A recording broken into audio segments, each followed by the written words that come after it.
بسم اللہ الرحمن الرحیم۔ اللہ کے خاص فضل کرم اور احسان سے اس وقت میں ریاض شہر میں موجود ہوں، اور یہ جو آپ کو یہ میدان سا یہ نظر آ رہا ہے، درخت ہیں، یہ کچی سی بلڈنگ ہے، یہ بھی کچی سی بلڈنگ ہے، اس طرف بھی ہے۔ تو یہ جو میدان ہے، یہ اس کے بارے میں کہا جاتا ہے کہ جنگ یمامہ کا میدان ہے۔ یہاں پہ مسلمہ کذاب کے خلاف صحابہ کرام رضوان اللہ مجمعین نے لڑائی کی ہے، اور اس لڑائی کے اندر 1200 صحابہ کرام رضوان اللہ مجمعین جو ہیں یہ شہید ہوئے ہیں۔ تو یہ جو جنگ ہے یہ ختم نبوت کی جنگ تھی۔ صحابہ کرام مدینہ سے آئے یہاں ریاض میں، یہ تقریباً 1000 کلومیٹر کا علاقہ سفر بنتا ہے۔ تو اتنا سفر کر کے صحابہ یہاں پہ تشریف لائے، اور صحابہ کرام رضوان اللہ مجمعین نے مسلمہ کذاب کو جہنم واصل کیا۔ ختم نبوت کی لڑائی تھی یہ، اور اگر مسلمہ کذاب کو قتل نہ کیا جاتا تو یہ فتنہ بڑھتا رہتا۔ لیکن صحابہ کرام حضرت ابوبکر صدیق رضی اللہ عنہ کی طرف سے آرڈر تھا کہ جب تک مسلمہ کو قتل نہیں کیا جاتا آپ نے واپس نہیں آنا۔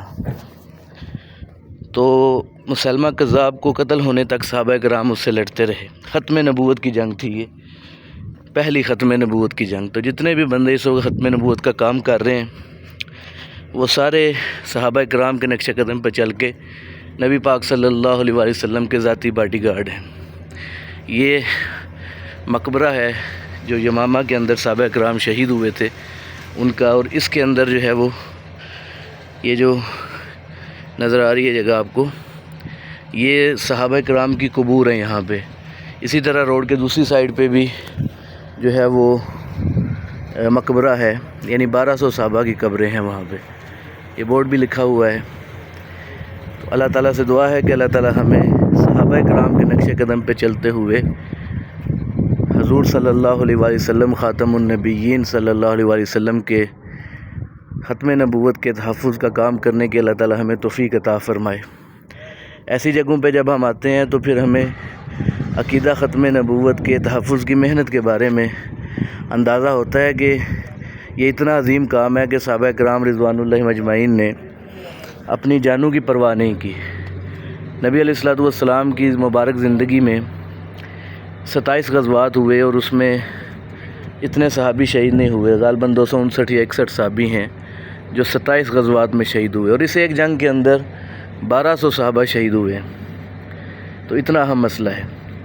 اللہ تعالیٰ سے دعا ہے کہ اللہ تعالیٰ ہمیں مرد دم تک اپنی جان، مال اور وقت کے ساتھ تفظ ختم نبوت کی محنت اخلاص کے ساتھ کرنے کی توفیق عطا فرمائے۔